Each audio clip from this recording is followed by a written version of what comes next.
platicábamos un poco sobre no me acuerdo si alcanzamos a ver lo de los factores de riesgo. No, creo que nada más lo dibujamos, ¿verdad? Y no empezamos propiamente a platicar. Ya me acordé, dejamos tarea. A ver, ¿quién quiere tomar la palabra y platicarnos de la tarea?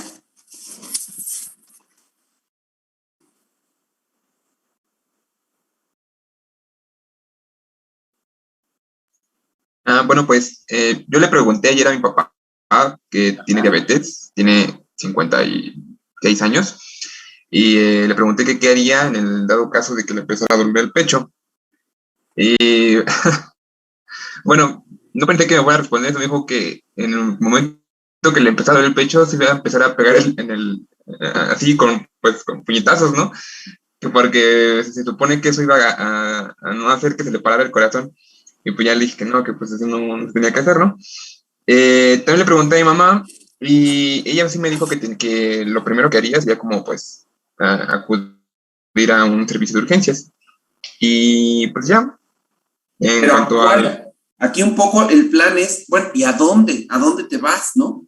Un poco ese es como el plan, porque lo que a mí me interesa un poco que ustedes tengan en claridad con su familia, son planes concretos porque no es cualquier lugar al que puedan ir, es que tienen que ir a un lugar donde puedan tener la posibilidad de reperfusión, de hacer un tratamiento de reperfusión coronaria, ¿no? Entonces eso es un poco. Pero ve, Juan, está interesante esto porque a veces los mitos que imperan en la sociedad, ¿no? Esto que encontraste tú con tu papá, pues está interesante, ¿no? En el sentido de que los mitos pues, somos los principales responsables de educar a la población y pues obviamente en temas de salud, claro, ¿no? No en general.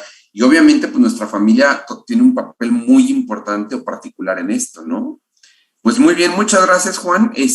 Ahora hagan el plan con papá y mamá, hagan el plan de a dónde se van a ir, qué hospitales les cubren, IMSS, ISSSTE, en qué tiempo llegan, etcétera, ¿no? Eso es importante.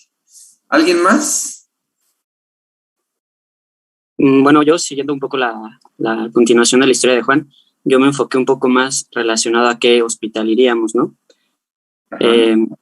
Hace años tuvimos una experiencia con una ambulancia, con mi hermana, ella se le atoró el pie en una escalera eléctrica y tuvimos la mala experiencia de que la ambulancia nunca llegó, ¿no? Llegó, claro. Entonces, mis papás están peleados con esa cuestión de la ambulancia, pero ya les pregunté lo que nos explicó la clase pasada, ¿no? De las principales causas por las cuales la gente en este caso con un infarto se llega a morir, pues no es tanto por las complicaciones, sino por ejemplo por la fibrilación ventricular, ¿no? Entonces la importancia de la ambulancia. Y yo me enfoqué más que nada en, por ejemplo, si estamos en su casa, doctor, o si estamos en el área del trabajo, ¿no? De mis papás, o si estamos...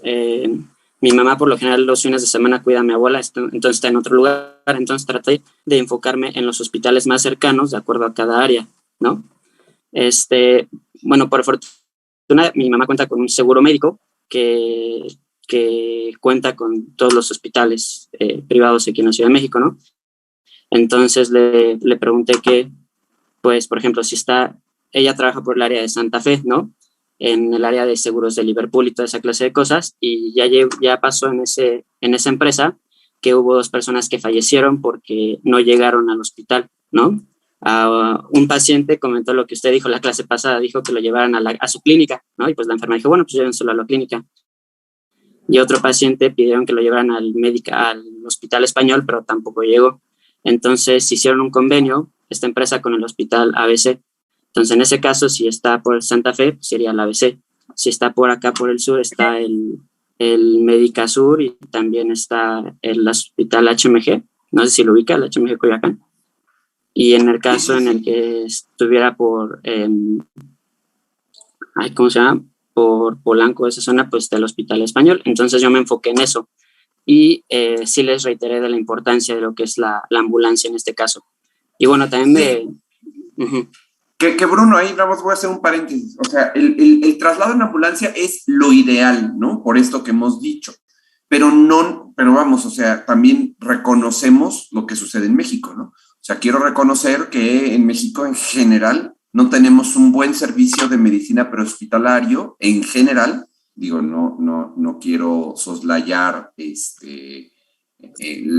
las personas que sí trabajan en eso y que hacen su mejor esfuerzo, pero en general hay muchas deficiencias. Por lo tanto, pues yo en mi caso, a lo mejor sabiendo esta circunstancia, pues a lo mejor yo me arriesgo a llevarme a mi familiar o algo así a un hospital y llegar por mis propios medios que esperar una ambulancia, quizá, ¿no? Eso es un tema que cada quien lo deberá de platicar con su familia, pero pues no deja de ser una temática interesante. Muy bien, gracias. Bruno, ¿algo más? Continúa, Bruno. Bueno, sí, eso en el caso, pues, le comento de mi mamá, en el caso de que también nos tiene a los hijos asegurados, ¿no?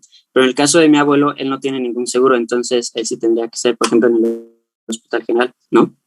¿Y qué más? Que en el hospital general tenemos la desventaja de que solamente tenemos hemodinamia de lunes a viernes de 8 de la mañana a 3 de la tarde, ¿no? Entonces, digo, en el resto del tiempo sí podemos tener, por ejemplo, la fibrinolisis, que no es el escenario ideal, pero bueno, pues a veces es lo que hay que hacer, ¿no?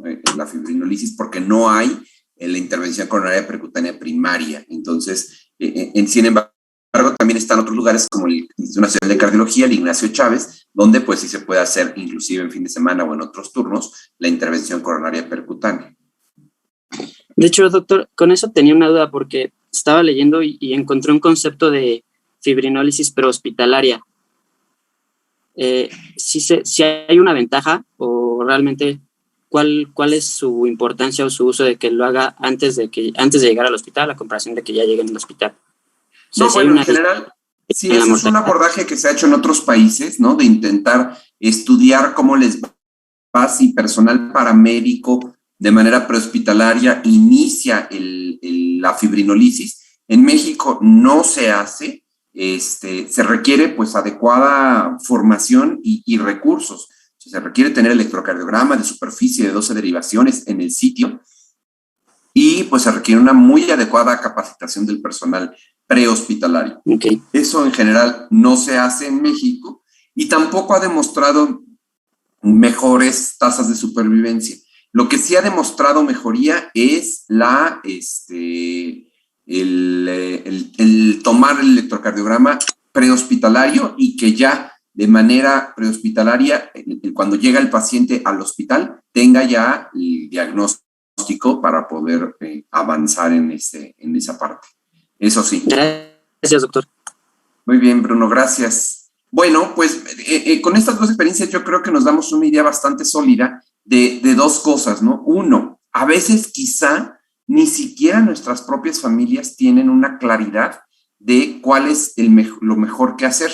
Y nosotros como estudiantes de medicina, médicos internos de pregrado, pues imaginamos, ¿no? Que pues eso es algo como obvio o natural, pero no siempre sucede. A lo mejor tenemos un familiar pues médico o algo así, pues tienen más claridad de la urgencia, pero no siempre sucede. Hay muchos casos en los que se pierden minutos u horas extraordinariamente valiosas para el miocardio porque las personas no toman buenas decisiones. Entonces, como parte fundamental de la educación que tenemos que hacer, está primordialmente y en primer lugar, pues sus propias familias. Entonces, la petición será que aquellos que no han platicado con su familia lo platiquen y no solamente exploren como curiosidad qué piensan, sino establezcan un plan de acción de tal suerte que sus familiares puedan tener acceso a un manejo médico de calidad que les pueda resolver este problema. Muy bien, entonces vamos a empezar. Les voy a compartir aquí, ya ven mi pantalla, ¿verdad? Sí, doctor. Sí, doctor. Muy bien. Entonces, estábamos hablando de que existen los síndromes isquémicos coronarios agudos. Y los SICA, en general, tenemos, a diferencia de la coronariopatía crónica, antes también conocida como angina estable. En general no le llamamos estable porque pues puede ser que tenga una placa inestable. Sin embargo, lo único que le da la estabilidad, entre comillas, pues es la cronicidad. Es el hecho de que estos pacientes pueden estar teniendo dolores característicos a intensidades características. Entonces, es decir, el paciente ya sabe que si sube un piso no le duele el pecho, pero si sube dos, sí, ¿no? Eso es lo que le da la estabilidad, dicho de alguna manera. Entonces hoy se llama coronariopatía crónica, mejor que angina estable. Y los síndromes isquémicos coronarios agudos, en general, los dividimos en dos, en el infarto agudo de miocardio con elevación del ST y el síndrome isquémico coronario agudo sin elevación del ST, que lo subdividimos según si tiene o no biomarcadores elevados en angina inestable o en infarto agudo de miocardio sin elevación del ST.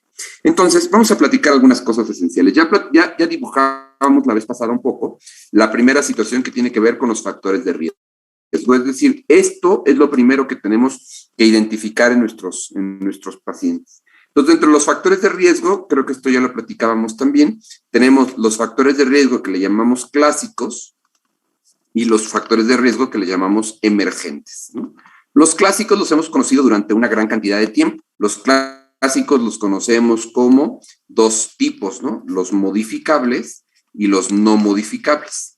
Dentro de los modificables, pues tenemos el tabaquismo, la obesidad, la hipertensión, la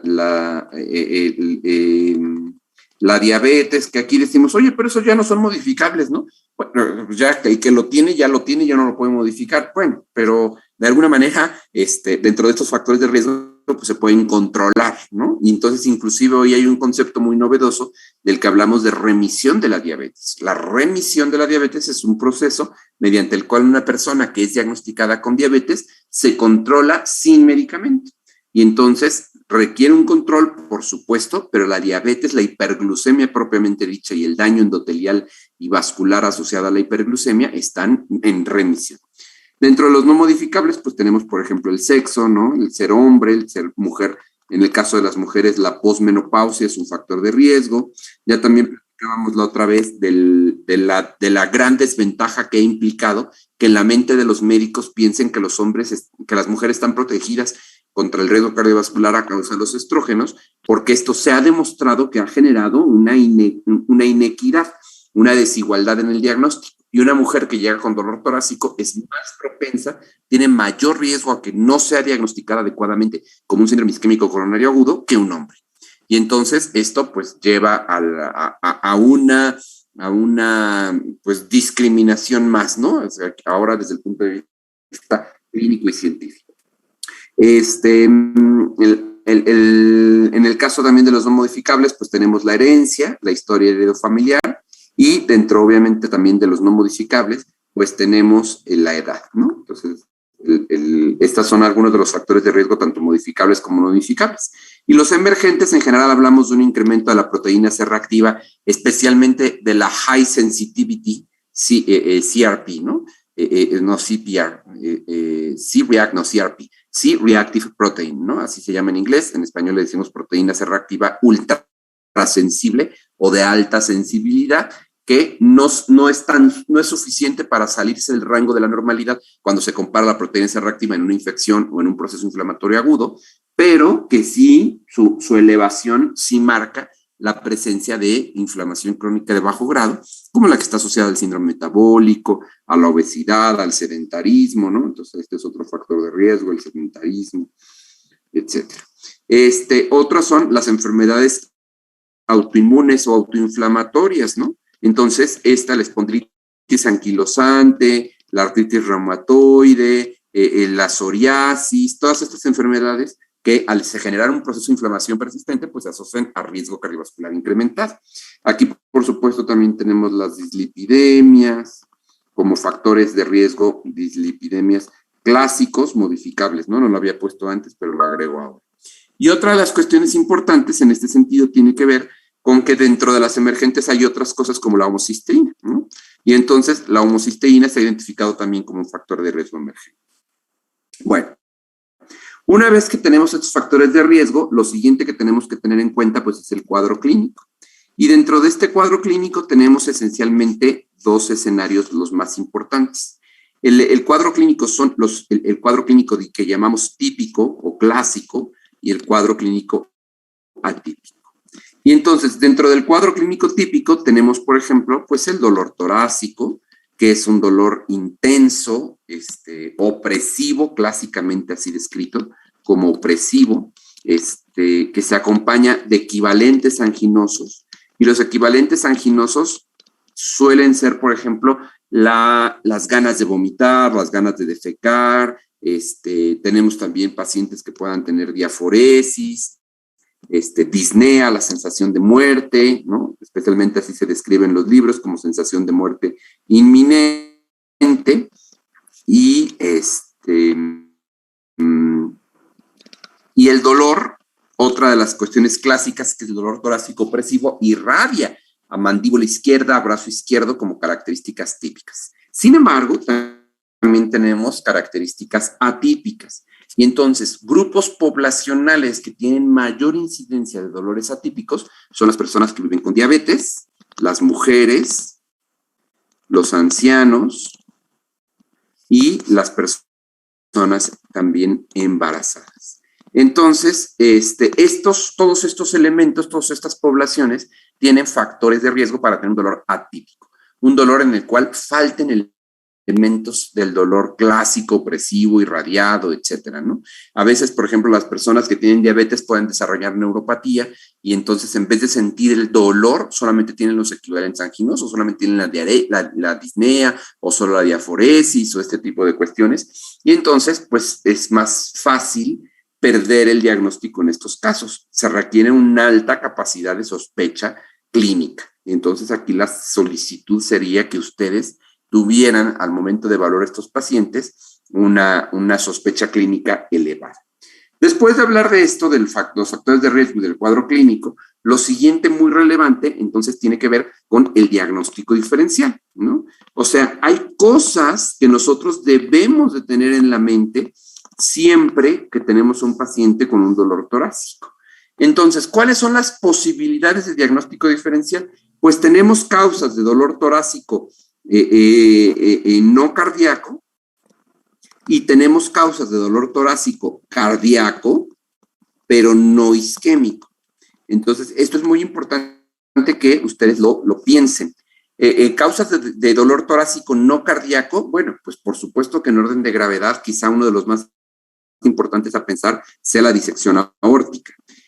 La disección aórtica puede ser una manifestación vascular de ruptura de una dilatación aneurismática de la aorta torácica o inclusive abdominal que pone en riesgo inmediato la vida. Una persona con estas características de disección aórtica, si esta coartación evoluciona, esta coartación o dilatación de la aorta, pues evoluciona un proceso de disección en la cual haya un proceso hemorrágico en la que se rompe el vaso sanguíneo y disecta la sangre pues disecta la íntima, disecta la muscular y llega ahí a la adventicia o inclusive llega por fuera del vaso sanguíneo, pues es un paciente que puede llegar a la muerte en minutos, ¿no? O sea, se puede vaciar literalmente el paciente de la sangre. Entonces, estas son manifestaciones de dolor de gravedad.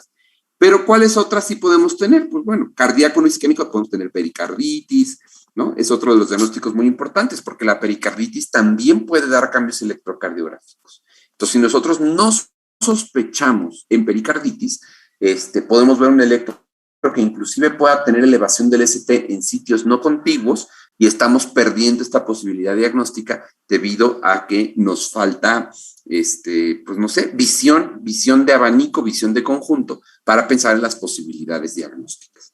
Y entonces tenemos, dentro del dolor no cardíaco, pues siempre hay que irnos de lo más grave a lo menos grave, ¿no? Eliminando los temas más graves y a lo mejor nos podemos quedar con cosas ya menos graves como el dolor costocondral, la costocondritis o también antes llamada síndrome de Tietze, ¿no?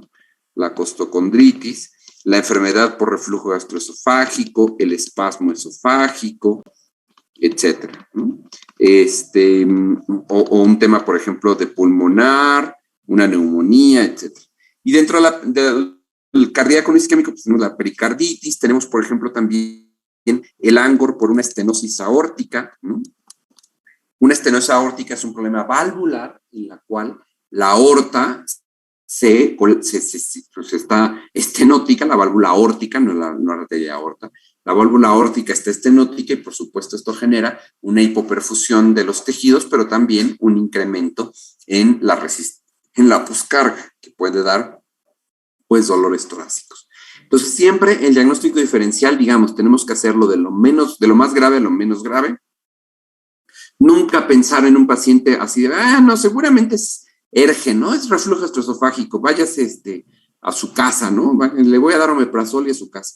No, pues si tenemos alguna sospecha, siempre es muy importante considerar la posibilidad de tomar un electro, biomarcadores, etcétera, ¿no? Especialmente en aquellas personas que pueden tener un riesgo de un cuadro clínico atípico, que ya dijimos quiénes son. Las personas con diabetes, las mujeres, los ancianos, las personas embarazadas. Muy bien, entonces, en el caso de este tema, una vez que hemos hablado del diagnóstico diferencial, lo siguiente fundamental que tendríamos que tener ya es el manejo hospitalario y prehospitalario. Entonces, el síndrome isquémico coronario agudo, ya tenemos aquí un cuadro clínico, ya tenemos aquí el diagnóstico diferencial, y ahora entonces vamos a tener un manejo prehospitalario y un manejo hospitalario. De esto ya entonces estábamos empezando a platicar la vez pasada. En el manejo prehospitalario tenemos varias puntualizaciones, ¿no? Un paciente que empieza con datos de síndrome isquémico coronario agudo, pues lo que tendríamos que hacer es darle ácido acetil salicílico prehospitalario siempre que sea posible. Las guías internacionales dicen que le podemos dar entre 80 y 325 miligramos, ¿no? Eso es medio difícil en México porque no tenemos distintas presentaciones. Tenemos la aspirina Protect, ¿no? Que pues son 100 miligramos, pero la idea es que este ácido acetil salicílico que demos sea masticado. Es decir, debe de no tener capa entérica, porque la capa entérica, esta carga que damos, la damos en general de 250 a 300 miligramos.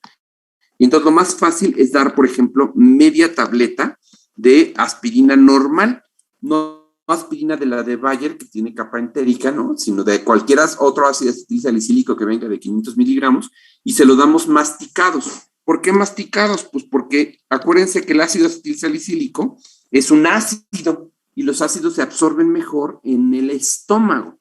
Y entonces, cuando tenemos un problema de esta naturaleza, la antiagregación plaquetaria que vamos a dar con el ácido acetil salicílico pues debe ser rápida. Entonces, un medicamento que nosotros masticamos y que llega directamente al estómago, pues como es ácido, los medicamentos que son alcalinos se absorben, como ustedes recordarán de sus clases de farmacología, se absorben hasta la segunda porción del duodeno. En cambio, los ácidos se absorben en el estómago, porque ahí el pH del estómago les permite disociarse y absorberse más rápidamente, que es el caso del ácido salicílico. Entonces, para acelerar su absorción, los damos masticados porque sabemos que se va a absorber en el estómago. Esto se puede hacer de manera inclusive prehospitalaria. Ahora, lo ideal es realizar un electrocardiograma prehospitalario y este electrocardiograma referirlo hacia el hospital. Pero esto, pues lo cierto es que no siempre se puede, ¿no? No se cuenta con estos recursos habitualmente. Lo cierto es que a veces pues llega la ambulancia a los hospitales como el general y pues nadie sabe nada del paciente, ¿no? No lo han presentado o llaman las ambulancias al centro regulador y pues el centro regulador no tiene la información para decirle a la ambulancia con certeza dónde lo pueden mandar, que haya espacio, que tengan hemodinamista o que tengan los recursos para recibirlo, etcétera, ¿no?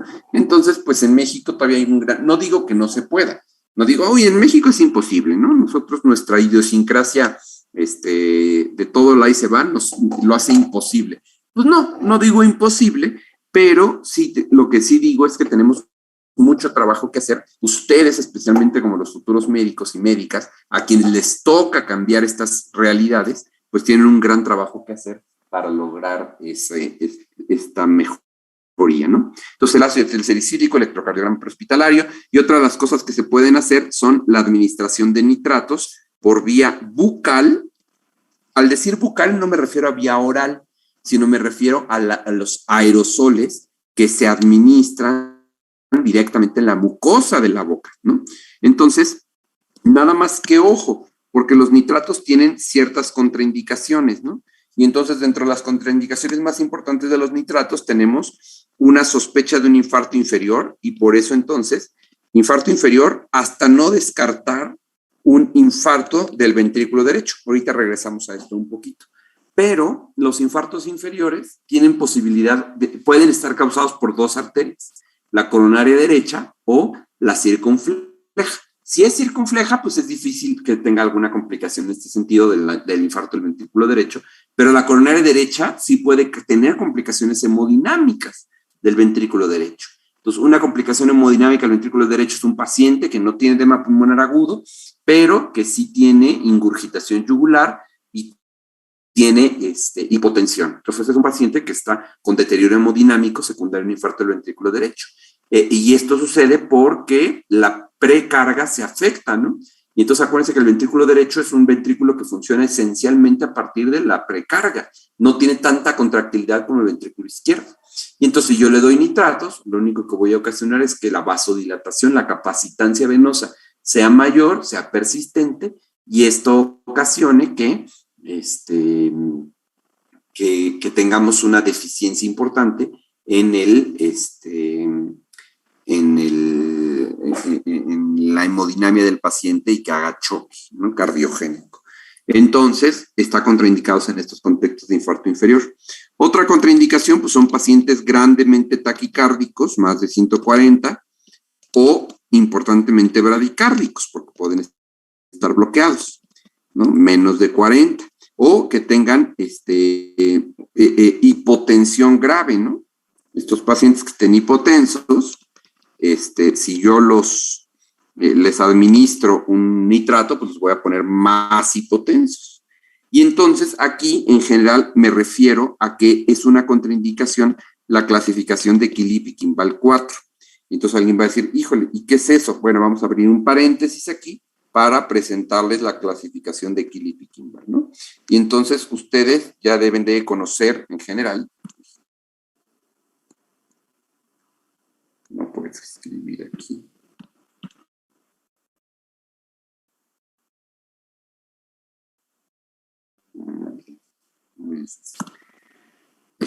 Bueno, entonces el caso es que tenemos un Killip y Kimball, y entonces tenemos un Killip y Kimball 1, 2, 3 y 4. Killip y Kimball 1 es un paciente asintomático, es decir, asignológico, digamos, que no tiene ningún dato de falla cardíaca. Mejor lo en vez de asintomático lo voy a escribir así, asignológico.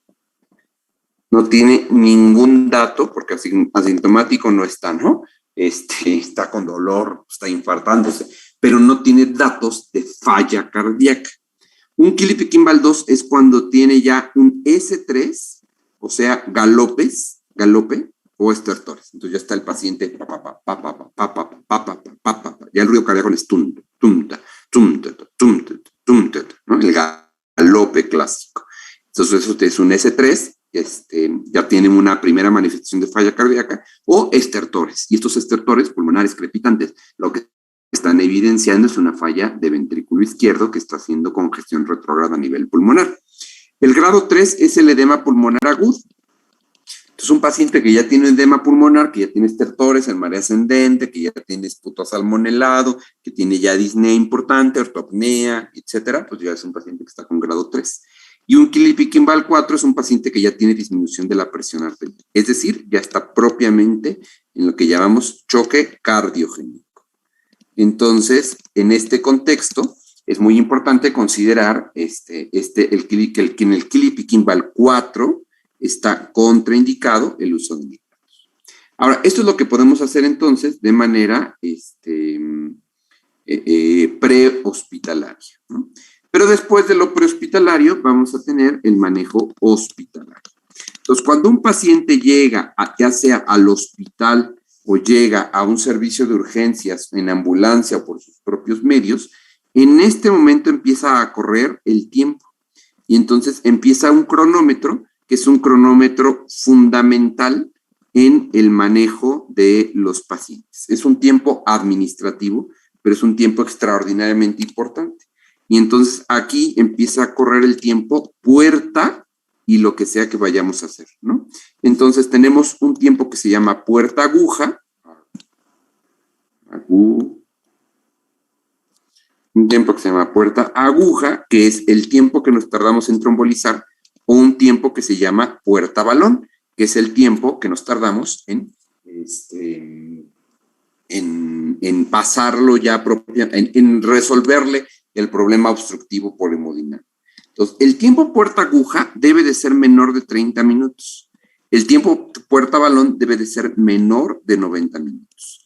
Ahorita vamos a ver las indicaciones para hacer la trombolisis o la intervención coronaria percutánea, pero una vez que el paciente llega a urgencias, no nos podemos tardar más de este tiempo.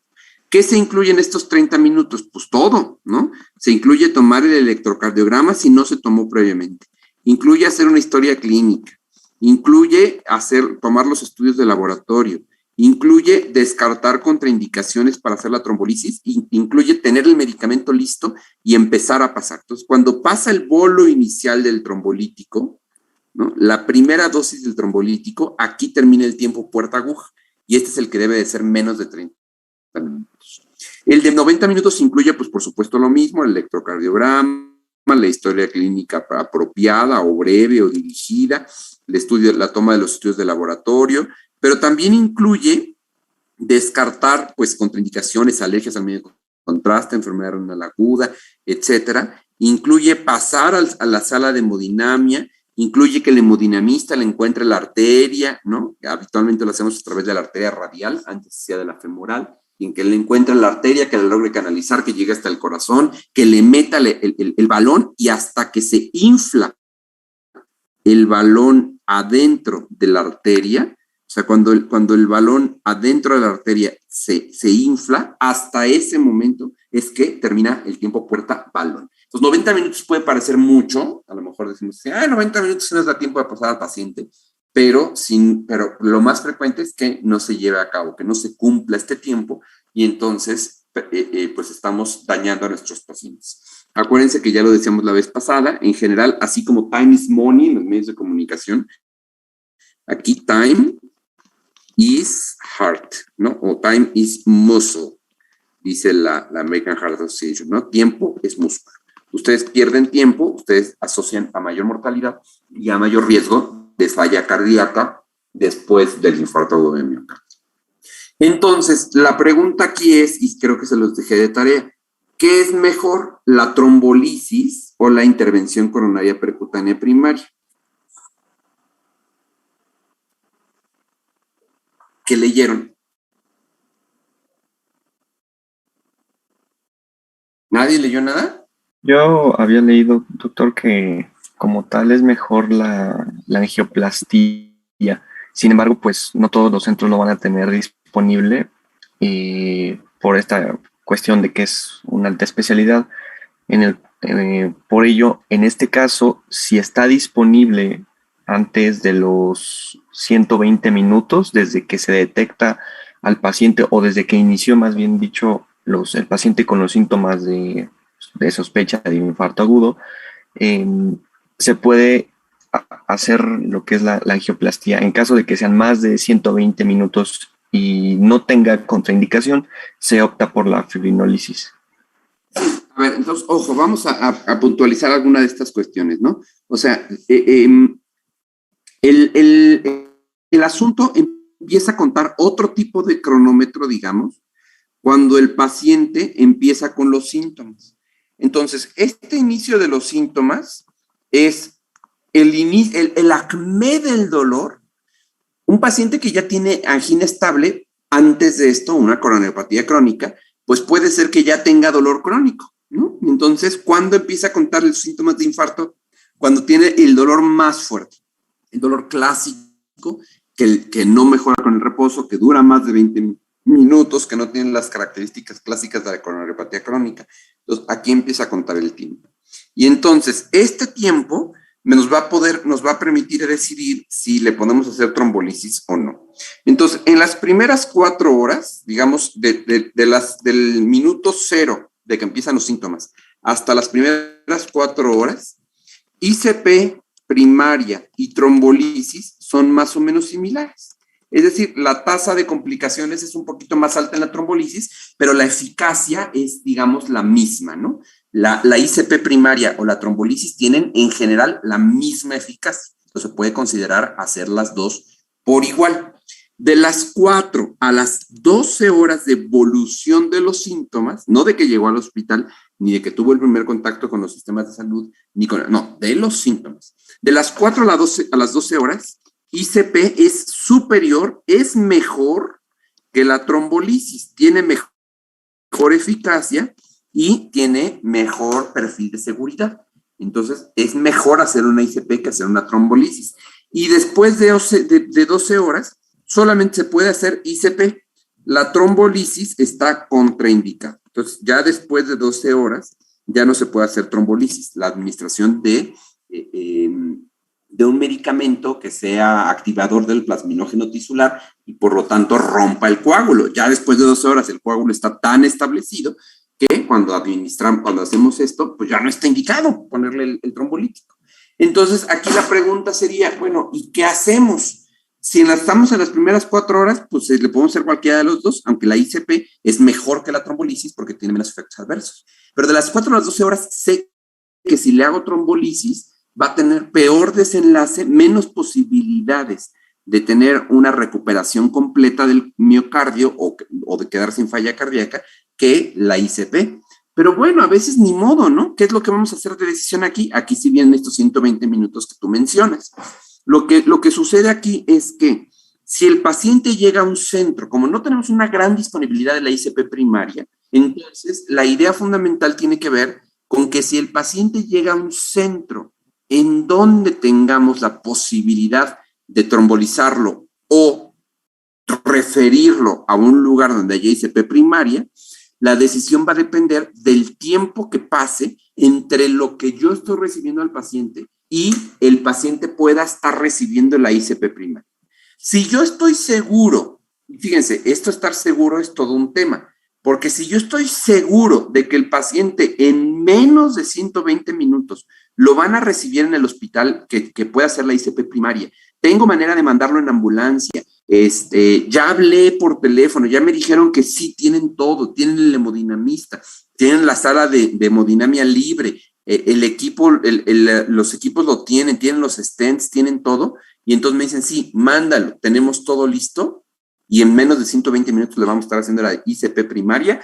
Entonces, en ese escenario podemos referir no hacer la trombolisis y referir al paciente. En México no es tan fácil ese escenario.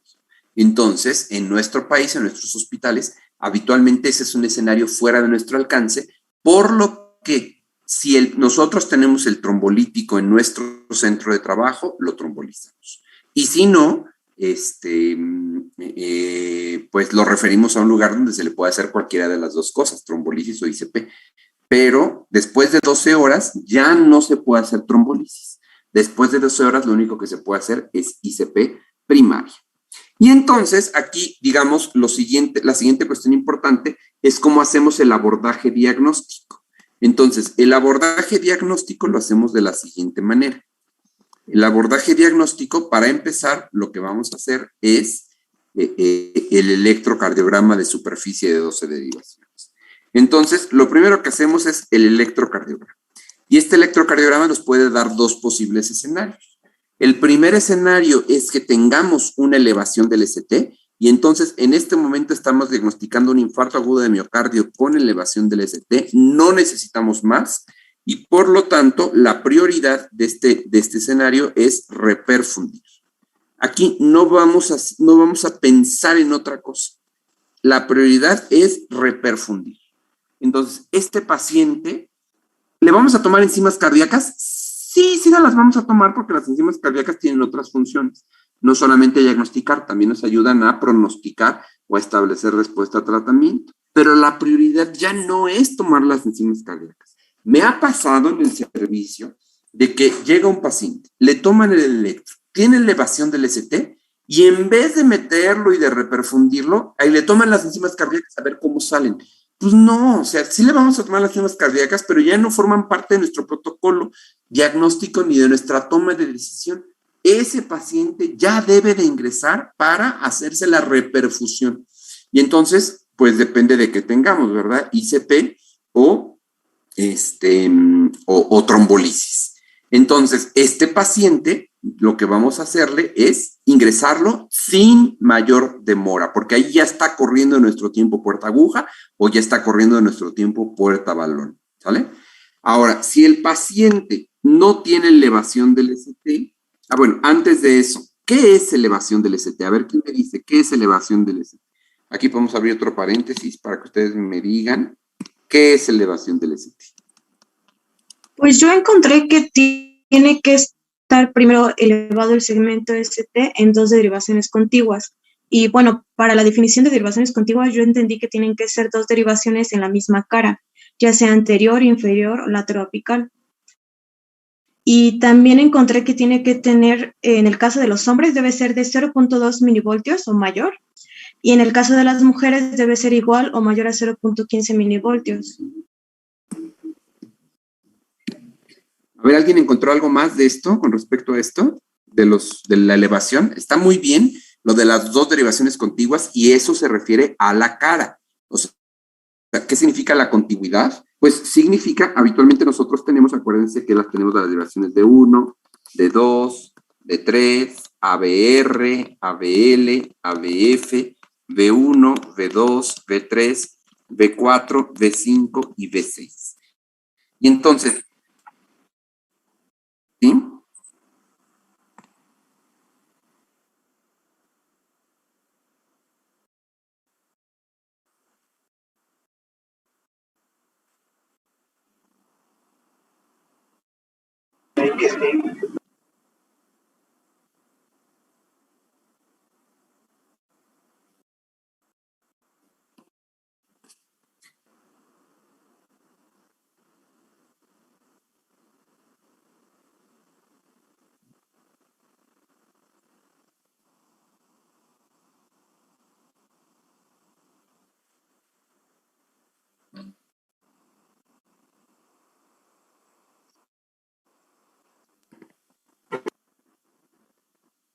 Ok, entonces tenemos las caras que tenemos son, por ejemplo, la inferior de 2, de 3 y ABF, la lateral alta que es de 1 y ABL, la anterior extensa que es de B1, B6, todo esto se llama cara anterior, pero tenemos B1, B2 que se llama anteroseptal, perdón, B3 y B4 que se llama anteroapical, y B5, B6 que se llama anterolateral. Entonces, a esto se refiere con derivaciones contiguas, ¿no? O sea, si yo tengo D1 y B3, pues no son contiguas, no pertenecen a la misma cara y entonces yo no puedo considerar que esto sea una etiología isquémica. Si yo tengo D2 y B6, pues tampoco, ¿no? Entonces yo tengo que tener D2 y D3, o D2, D3 y ABF, o D1 y ABL, o B1 y B2, o B3 y B4, o B5 y B6, o B1 a B4, y entonces ya tengo 2 caras afectadas dentro de la cara anterior, o B3 a B6, ¿no? Entonces tengo que tener al menos 2. Ahora, ¿a qué le llamo elevación? Bueno, sí está bien lo que ustedes mencionaron ahorita, ¿no? O sea, hay varias cosas que pueden estar asociadas a cambios isquémicos, pero propiamente le llamo elevación a más de 1 milímetro de elevación, ya sea del segmento ST o del punto J. ¿Cuál es la diferencia entre esto? Si yo tengo mi P, QRS y la T, el segmento ST es esta elevación. Esto se llama segmento ST. Pero a veces yo no tengo esto, sino que yo tengo mi P, QRS y lo único que veo es un cambio en el sentido. O sea, viene por un lado y luego cambia de dirección. Y entonces todavía esto parece pertenecer al QRS, pero luego cambia de dirección y a partir de aquí empieza la onda T. Y entonces este cambio de dirección se llama punto J. Y entonces a este punto en donde encuentro esa divergencia en la pendiente que va subiendo, se le llama punto J. El punto J también se cuenta su elevación a partir de la línea isoeléctrica, ¿no? Y entonces aquí también cuento cuánto está elevado el punto J. Entonces, tengo que tener más de 0.1 milímetros de la elevación del segmento ST o del punto J para hablar de un infarto agudo de miocardio con elevación del ST. Excepto, aquí hay un excepto muy importante en B2 y B3. Este excepto es que no es suficiente con la elevación de punto 1. Necesitamos una elevación mayor y esta elevación mayor depende de si se es hombre o mujer. Si se es mujer, esta elevación debe de ser de más de 1.5 milímetros solo en estas derivaciones. Y si se es hombre, entonces tenemos que tener si es mayor de 40 o menor de 40 años. Si es mayor de 40 años, esta elevación debe de ser de más de 2 milímetros. Y si es menor de 40 años, esta elevación debe ser mayor de 2.5 milímetros. ¿De acuerdo? ¿Queda claro? Entonces ustedes mencionaron un poquito esto, pero solamente aplica para las derivaciones de B2 y B3 en la cara anterior, en la cual no es suficiente la elevación de 0.1 milímetros para referirnos a que este paciente tiene una elevación del ST. Ahora, si el paciente no tiene elevación del ST, pero puede tener aquí otros cambios isquémicos, entonces esto se llama síndrome isquémico coronario agudo sin elevación del ST. Y hay dos posibilidades. Podemos tener lo que llamamos angina inestable, en la cual no hay elevación de las enzimas cardíacas, o podemos tener el infarto agudo de miocardio sin elevación del ST, en la cual sí hay elevación de las enzimas cardíacas. La más importante es la troponina, pero, pues bueno, no es la única, ¿no? Entonces, la angina inestable y el infarto agudo de miocardio sin elevación del ST se tratan de manera similar.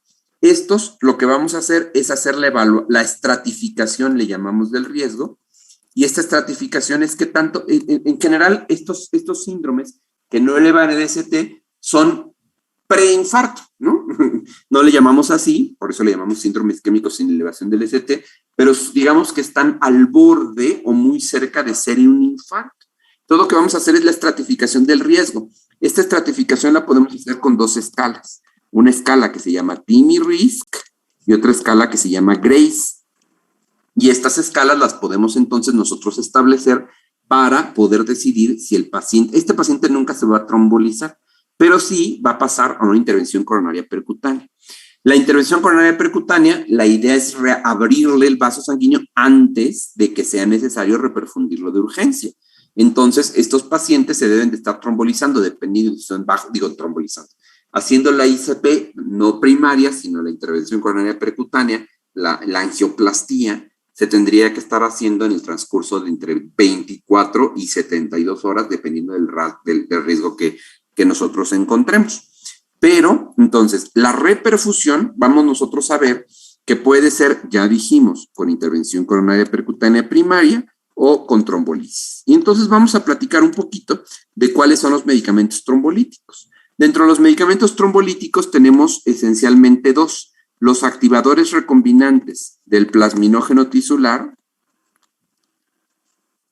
que son los que se utilizan habitualmente, o en caso de no tenerlo, pero sí tener streptocinasa o urosinasa, pues se pueden utilizar estos medicamentos que son enzimas biológicas que también rompen los coágulos, pero que tienen también muchos efectos adversos, alergias, enfermedades de hipersensibilidad o reacciones de hipersensibilidad. Entonces, idealmente no utilizamos streptocinasa o urosinasa, a menos que sea lo único que tengamos.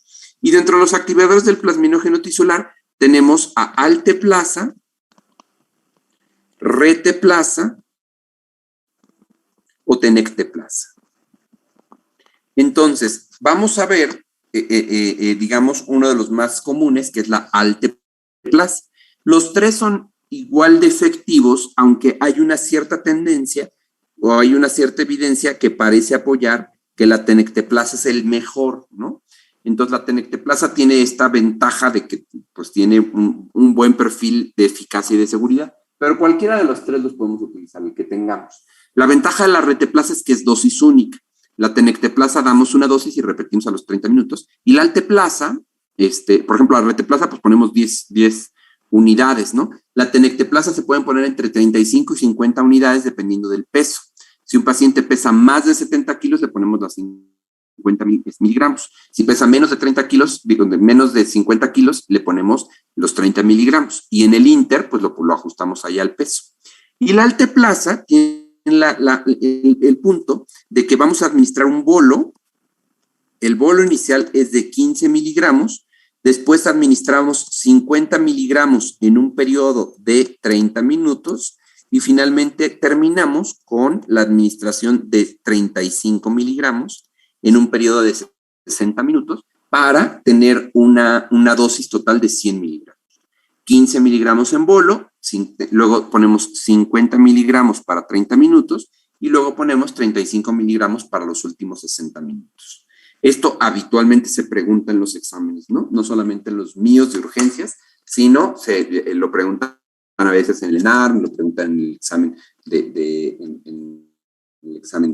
titulación, etcétera, porque es algo que sí está en la memoria. Entonces, rara vez preguntamos dosis de medicamentos en los exámenes, porque pues eso es algo que es muy memorístico y es poco racional, pero el de Alteplasa, pues como es tan frecuente, tan importante y lo deben tener en la mente, sí se llega a preguntar a veces en los exámenes.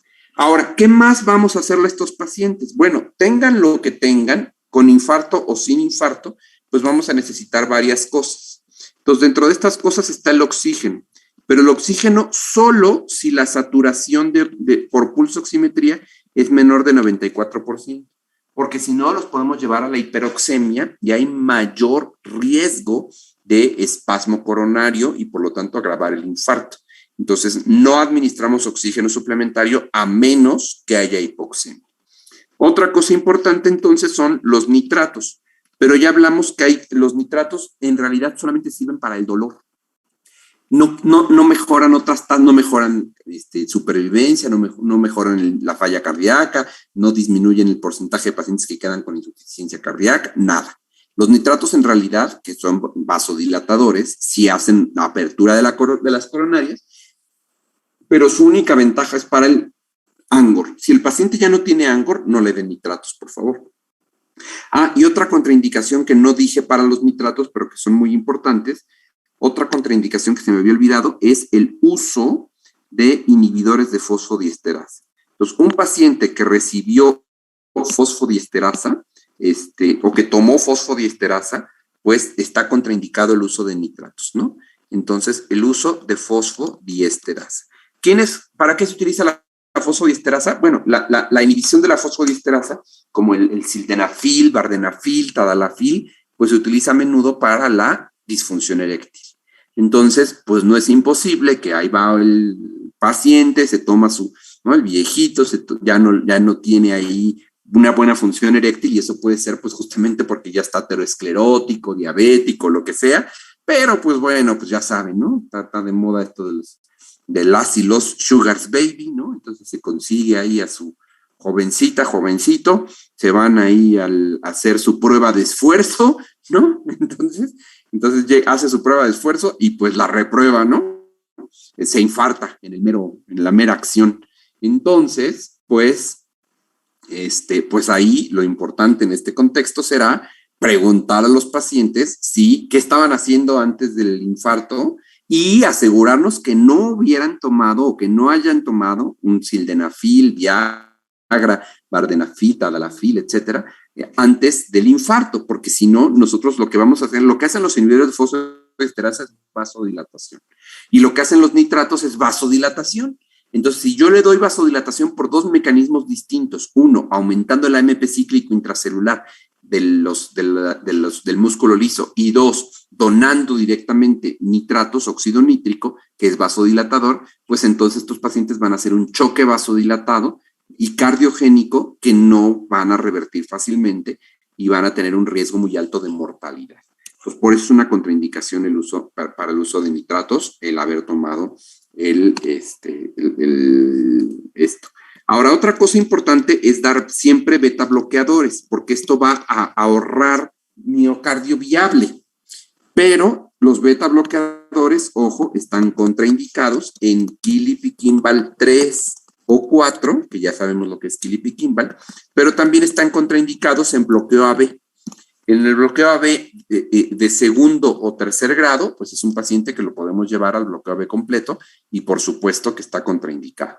No está contraindicado como a veces piensan en EPOC o en asma, por favor, ¿no? Lo que ahí tenemos que hacer en EPOC o en asma, en general lo tendríamos que hacer siempre, es no dar beta bloqueadores que no sean cardioselectivos, como el metoprolol, que es cardioselectivo.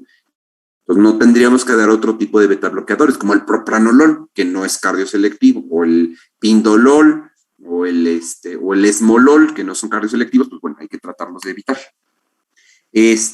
¿Qué otra cosa tenemos que hacer en estos pacientes? Doble antiagregación. Y entonces, esta doble antiagregación generalmente la hacemos con aspirina clopidogrel.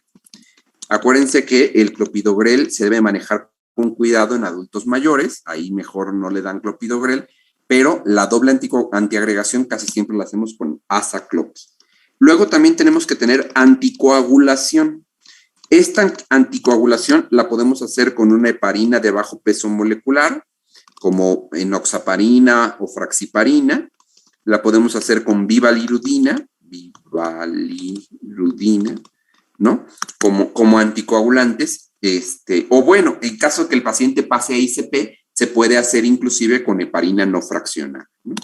¿Qué más? Lo que no vamos a hacer aquí en anticoagulación son anticoagulantes orales, por ejemplo, warfarina, cenocumarina, apixaban, rivaroxaban, dabigatran. Pues no, eso lo dejaremos para una fase crónica si lo requiere. Pero aquí siempre vamos a dar anticoagulación en la fase aguda con medicamentos parenterales.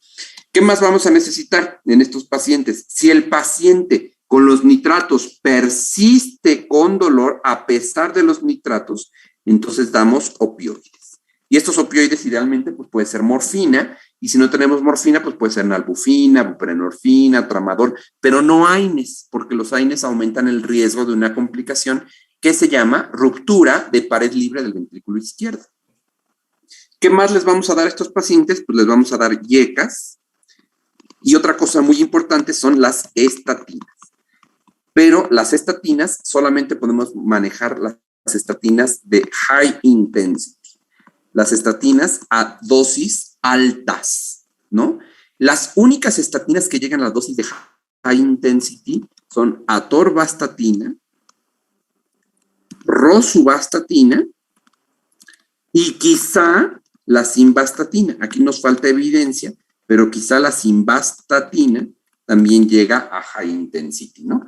Entonces, la dosis de atorvastatina es de 80 miligramos, la dosis de rosuvastatina es de 60 miligramos, la dosis de simvastatina es de 60 miligramos, la que es de high intensity. Entonces, estas son siempre medicamentos que debemos de tener. Muy bien, ya son las 8, ¿no? Ya con esto terminamos síndrome isquémicos coronarios agudas. ¿Dudas o preguntas? Doctor, entonces los 120 minutos solo se tomarían en cuenta si está ese escenario en donde otro hospital puede dar la intervención coronaria percutánea y en el hospital que tenemos no. Correctísimo. Solamente en ese escenario tomamos esa posibilidad de si en 120 minutos sabemos que el paciente va a estar recibiendo la ICP, te arriesgas a ir a mandarlo a ICP y no le haces la trombolisis. Pero aquí esta regla de los 120 minutos aplica el esquema fundamental de más vale pájaro en mano que un ciento volando, ¿no? Entonces, si tú sabes que en 120 minutos le vas a poder dar la ICP, lo mandas a ICP. Si no estás seguro o si se tarda más de 120 minutos, mejor lo trombolizas tú. Gracias. No, de nada, Karina. Muy bien. Qué bueno que puntualices. ¿Alguna otra duda o pregunta, chicos? Yo tengo una, doctor, pero no sé si sí es algo que se haga en el hospital. Por ejemplo, cuando uno administra morfina y para evitar, no sé, efectos vagomiméticos, ¿se puede administrar también atropina en dosis de 0.5 o no? O sea, no, nunca atropinizamos a los pacientes. Es una práctica que se hacía en el pasado en algunos pacientes. No, aquí la indicación no es justo solamente si se requiere, si está indicado el uso de atropina por alguna otra indicación, lo ponemos y no como preventivo. Ok, gracias. Gracias, Bruno. ¿Alguna otra pregunta?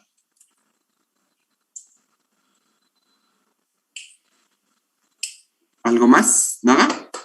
Bueno, entonces, por favor, Diana, recuérdame si no le subo el material a la plataforma para su lectura, recuérdame para que se lo suba.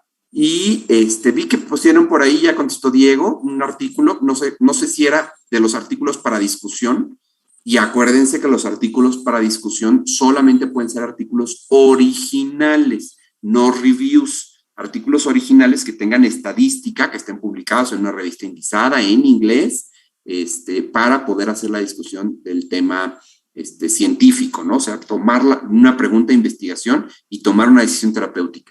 Reviews, pues leeremos para las clases quizá, pero esta actividad es específicamente con artículos originales. ¿Vale? No sé si sea para eso o sea para otra cosa, o sea para la clase del doctor Santillán, no lo sé. A lo mejor, ¿no? Por eso lo mandaron, no sé.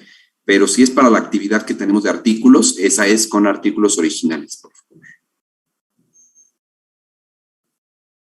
Bueno, pues si no tienen ninguna otra pregunta o duda, ya siendo las 8:01, habiéndome pasado y robándoles un minuto de su descanso y de su tiempo, los dejo descansar. Gracias a todos por su atención, gracias a los que hicieron su tarea, Juan, Bruno, ¿no? Y los demás, háganla, porque puede ser muy importante para sus familias y para sus seres queridos.